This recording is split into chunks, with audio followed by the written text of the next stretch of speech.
गांव के छोर पर स्थित एक पुराने मगर मजबूत पत्थर के मकान में पद्मावती जी रहती थी। मकान के आंगन में पीपल का एक घना पेड़ था, जिसकी छांव में एक टूटा फूटा खटोला बिछा था। इस खटोले पर 75 वर्षीय पद्मावती जी सुबह से ही बैठी हैं। उनका दुबला पतला शरीर अब और भी कमज़ोर हो गया है और उनकी आंखें, जिन पर पुराना मोटा चश्मा चढ़ा है, बार बार रसोई के दरवाजे की ओर उठती हैं। समय 11 बज चुका था। पेट में हल्की सी जलन हो रही थी, मानो चूहे दौड़ रहे हों। 4 दिन पहले ही उन्हें बुखार आया था और बहू मंजू ने उन्हें सिर्फ खिचड़ी खिलाई थी, वह भी बिना मन के। पद्मावती जी की यादों में उनके पति श्रीधर बाबू तैर आते हैं। श्रीधर बाबू ने अपनी पूरी जवानी मजदूरी करके इस घर को खड़ा किया था और बेटे सुरेश को पढ़ाया लिखाया था। उनकी एक ही तमन्ना थी कि बेटा बड़ा होकर बड़ा व्यापारी बने और घर में रहे। उन्होंने सुरेश के लिए एक छोटी सी दुकान खुलवाई थी और दिन रात मेहनत करके उसे बड़ा व्यापार बना दिया। जब तक श्रीधर बाबू जिंदा थे, घर में खुशहाली थी। बहू मंजू भी सबका आदर करती थी। उनका पूरा ध्यान रहता था कि अम्मा जी को कोई तकलीफ ना हो। पद्मावती जी खुद भी घर के हर काम में हाथ बटाती थी, कभी बहू को शिकायत का मौका नहीं देती थी।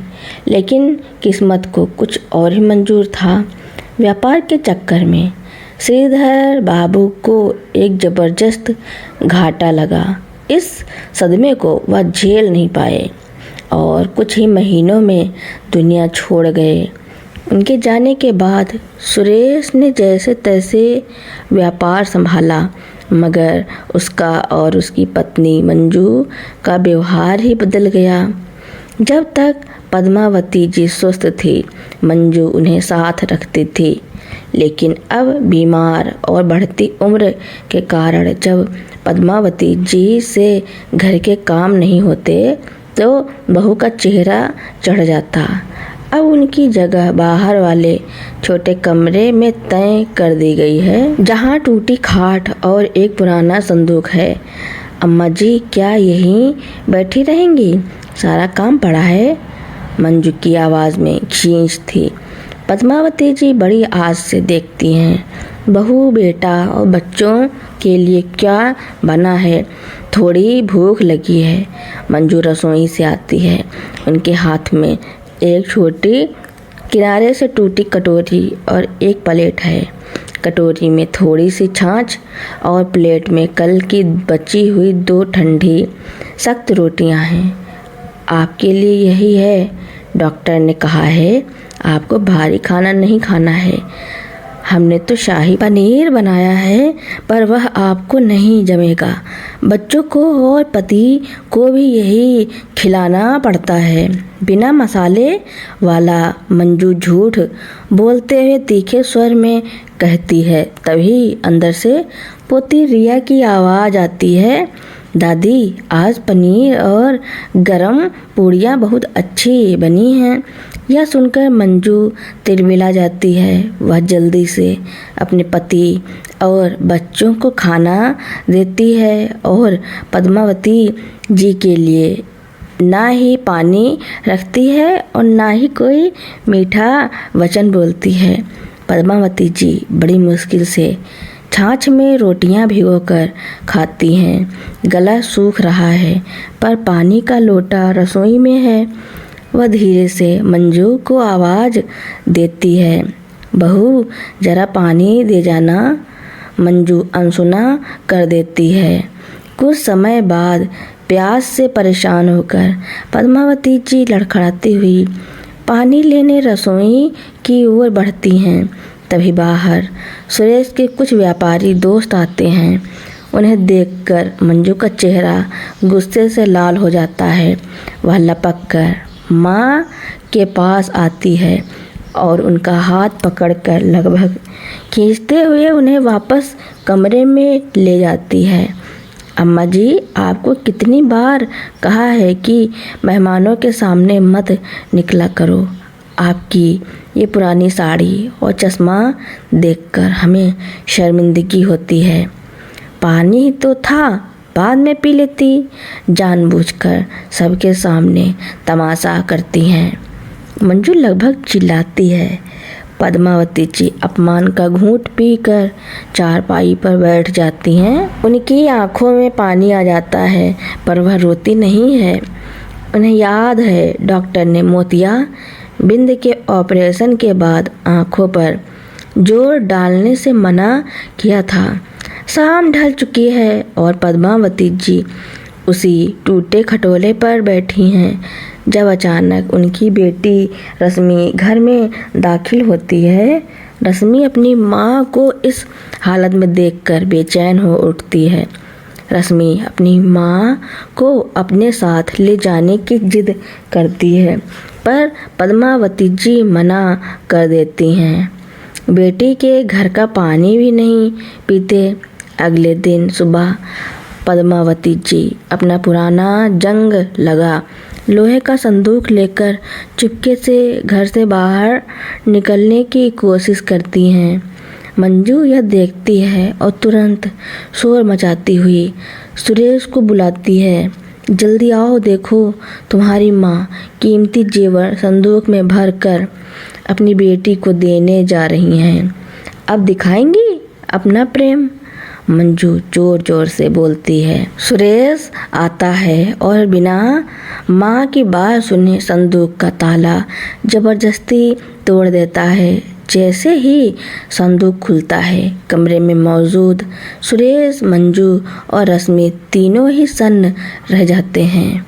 संदूक में कोई जेवर या कीमती सामान नहीं है। उसमें है कुछ सूखी रोटियां, शक्कर के कुछ टुकड़े, एक छोटा सा अचार का डिब्बा, फटे हुए अखबार के पन्ने।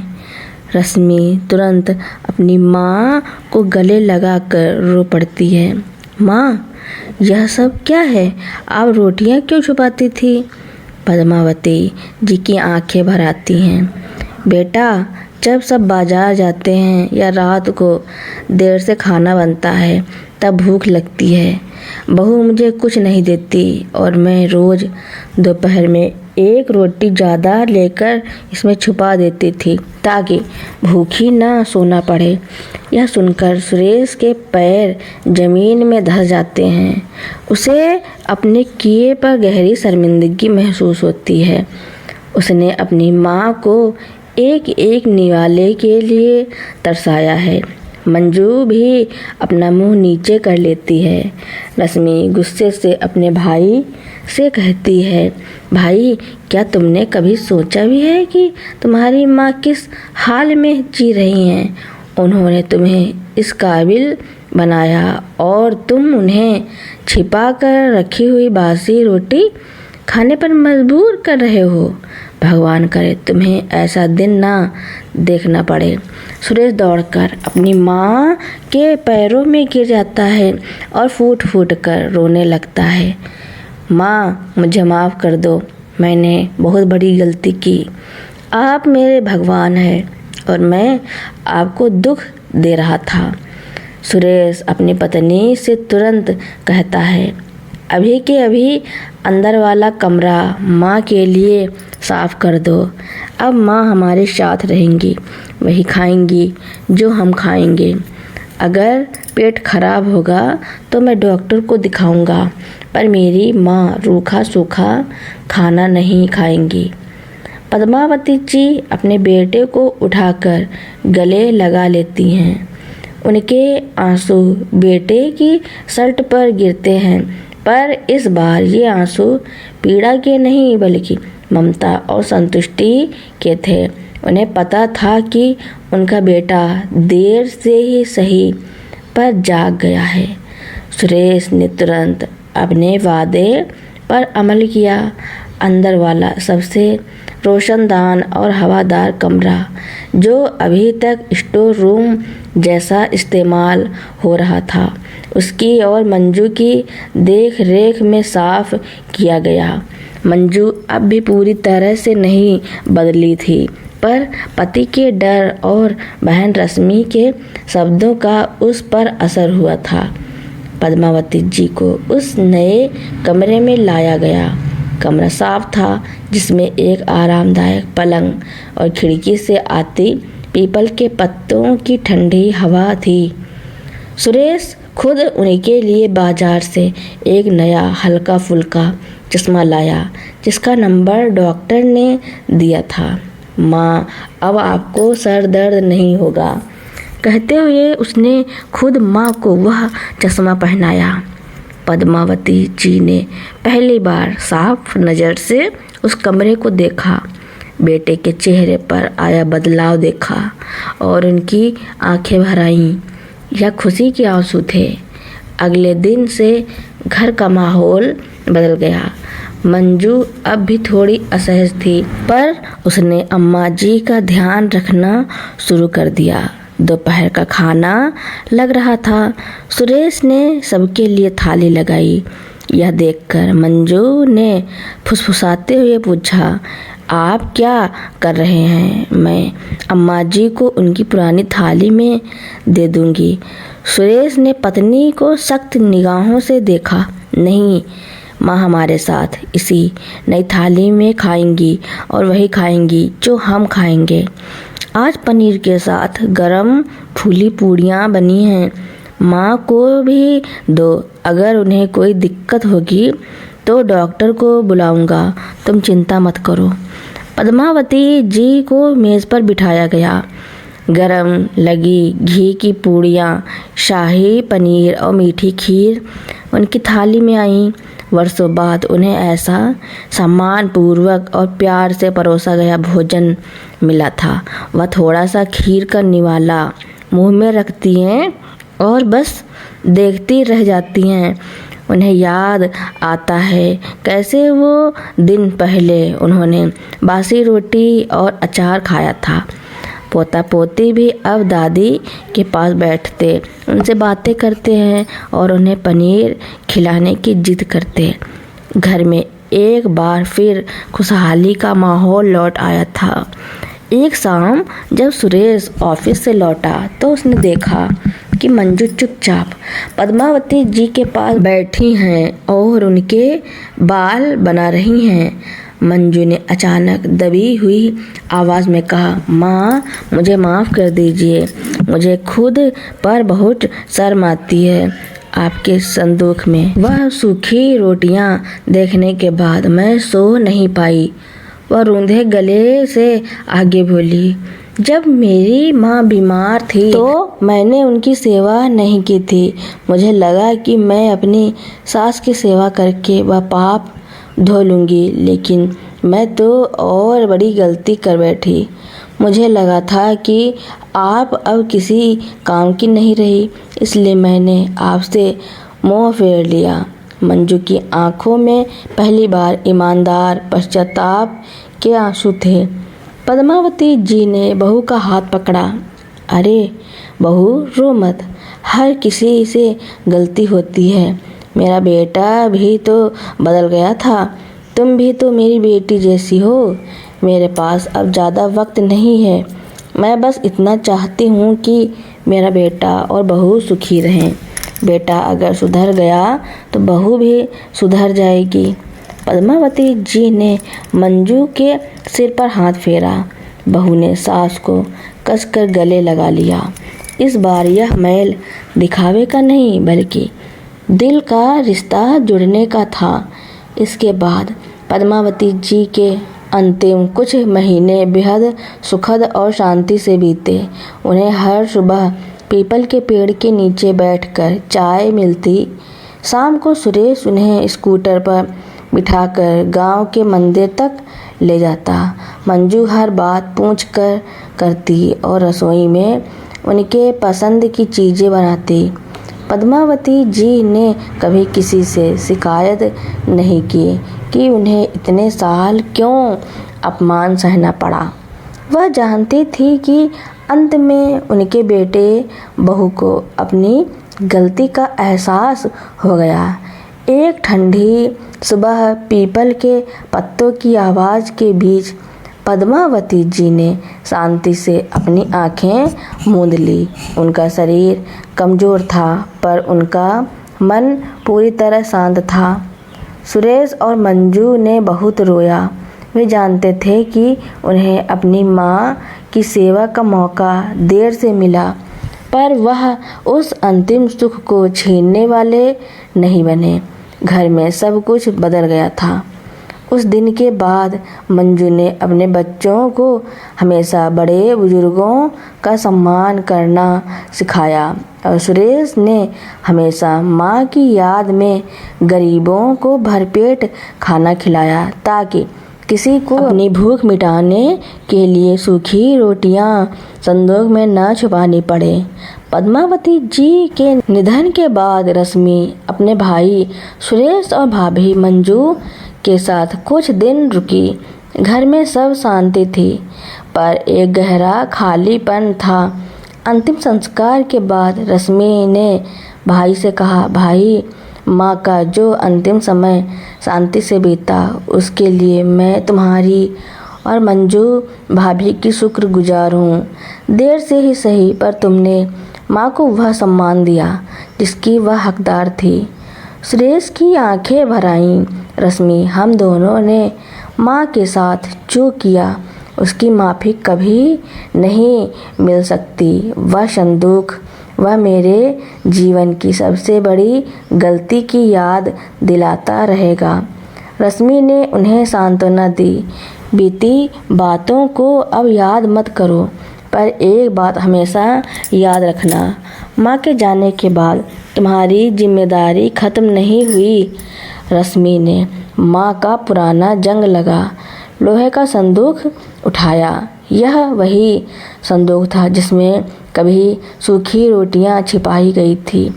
रश्मि ने मंजू को आवाज़ दी, भाभी, यह संदूक अब माँ की निशानी है। इसमें अब कोई जेवर नहीं है, पर यह एक सीख है। मैं चाहती हूँ कि तुम इसे अपने पास रखो। इसे कभी किसी कोने में मत डालना। मंजू ने संदूक को छुआ और उसकी आंखों में आंसू आ गए।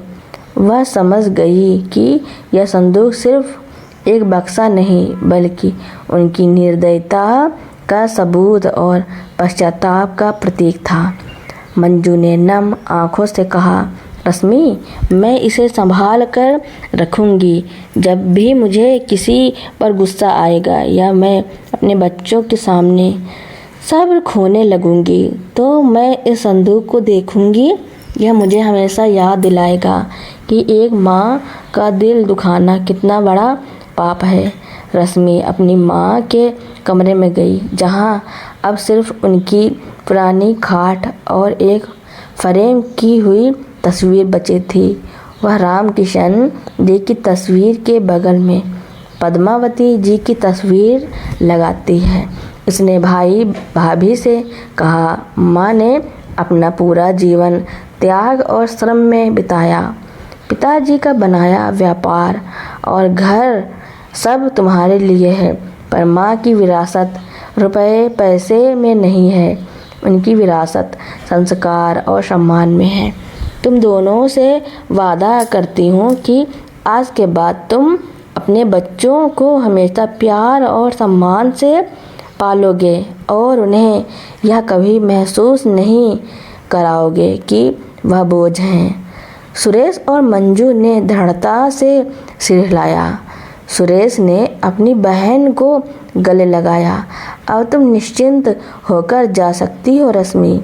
मुझे पता है कि मैंने माँ के साथ जो किया वह ईश्वर मुझे कभी माफ़ नहीं करेगा, पर मैं अब उस गलती को दोहराऊंगा नहीं। इस घर में अब कभी कोई बूढ़ा व्यक्ति भूखा या अपमानित महसूस नहीं करेगा। रश्मि जब वापस जा रही थी तो उसने मुड़कर घर को देखा। पीपल का पेड़ अभी भी खड़ा था, पर अब उसकी छांव में बैठी माँ नहीं थी। वह संतुष्ट थी।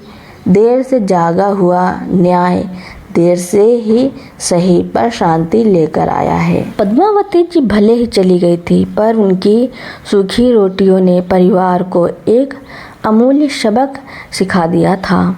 संपत्ति से बड़ा होता है सम्मान और भोजन से बड़ा होता है प्यार। माँ के जाने के बाद सुरेश का जीवन पूरी तरह से बदल गया था। व्यापार तो चलता रहा, पर अब उसका ध्यान सिर्फ मुनाफा कमाने पर नहीं था।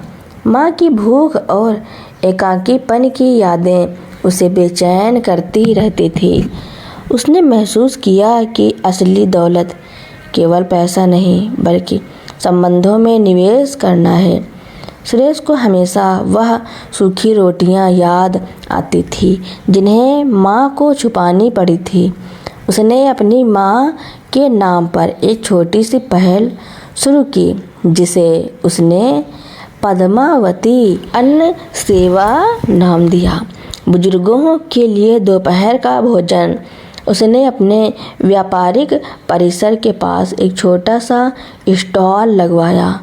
यहाँ हर दोपहर गरीब और अकेले और लाचार बुजुर्गों को ताज़ा, पौष्टिक और सम्मानपूर्वक भोजन परोसा जाता था। सम्मान के साथ सेवा। सुरेश ने खुद इस बात का ध्यान रखा कि भोजन उनकी पुरानी टूटी थाली में नहीं बल्कि साफ और अच्छी थालियों में परोसा जाए। वह अक्सर अपनी पत्नी मंजू और बच्चों के साथ वहां जाता ताकि वे भी सेवा और करुणा का मूल्य सीख सकें। सुरेश ने अपने व्यापार के आंतरिक ढांचों में भी बदलाव किया। कर्मचारियों का सम्मान। उसने अपने कर्मचारियों को बेहतर वेतन और सुविधाएं देनी शुरू की। उसने तय किया कि वह किसी भी इंसान को सिर्फ एक संसाधन की तरह नहीं देखेगा बल्कि एक इंसान की तरह देखेगा। उसने पुराने और उम्रदराज कर्मचारियों को सम्मान पूर्वक काम करने का अवसर दिया। उन्हें नौकरी से निकालने के बजाय उनकी क्षमताओं के अनुसार आसान जिम्मेदारियां दी। नैतिकता पर जोर। उसके व्यापार में अब ईमानदारी और नैतिकता को सर्वोपरि रखा गया। उसे याद था कि उसके पिता को धोखा देने पर उसे कितना बड़ा सदमा लगा था। उसने कभी भी मुनाफे के लिए गलत रास्ता नहीं चुना, यह जानते हुए भी कि देर से कमाए गए पैसे से ही शांति मिलती है। मंजू अब घर में एक अलग ही भूमिका में थी। वह अब सिर्फ घर की मालकिन नहीं बल्कि संस्कारों की संरक्षक बन गई थी। जब उसके बच्चे शहर से वापस आते थे तो मंजू उन्हें सबसे पहले माँ के कमरे में ले जाती थी। वह उन्हें बताती थी कि कैसे उनकी दादी ने अपने बेटे की खुशी के लिए अपना सब कुछ त्याग दिया। एक दिन पोता अपनी दादी के पुराने चश्मे को छू रहा था। मंजू ने उसे बताया, यह चश्मा तुम्हारी दादी की आंखों पर लगा दर्द था बेटा। हमें हमेशा याद रखना चाहिए कि घर में बुजुर्गों की इज्जत करना सबसे बड़ा धर्म है। सुरेश ने अपने बच्चों के लिए यह नियम बना दिया था कि वे हर रात सोने से पहले एक बार घर के सबसे बड़े बुजुर्गों के साथ समय बिताएंगे, फिर चाहे वह कोई भी हो। इस तरह पद्मावती जी की सूखी रोटियों की कहानी उस घर में एक कड़वी मगर जरूरी विरासत बन गई। एक ऐसी विरासत जिसने एक परिवार को टूटने से बचाया और उसे सही मूल्यों पर फिर से खड़ा किया। इस तरह सुरेश ने माँ के अपमान के बोझ को सेवा और सम्मान की भावना से बदल दिया और पद्मावती जी की कहानी केवल एक दुखद याद नहीं बल्कि पूरे समुदाय के लिए करुणा और पश्चाताप की प्रेरणा बन गई। तो दोस्तों, मेरी कहानी सुनने के लिए आपका बहुत बहुत धन्यवाद। ऐसी ही नई नई कहानियाँ सुनने के लिए मेरे चैनल को लाइक, कमेंट, शेयर, सब्सक्राइब एवं बेल आइकन का बटन दबाना ना भूलना, ताकि मेरी नई नई कहानियाँ आप तक पहले ही पहुँचती रहें।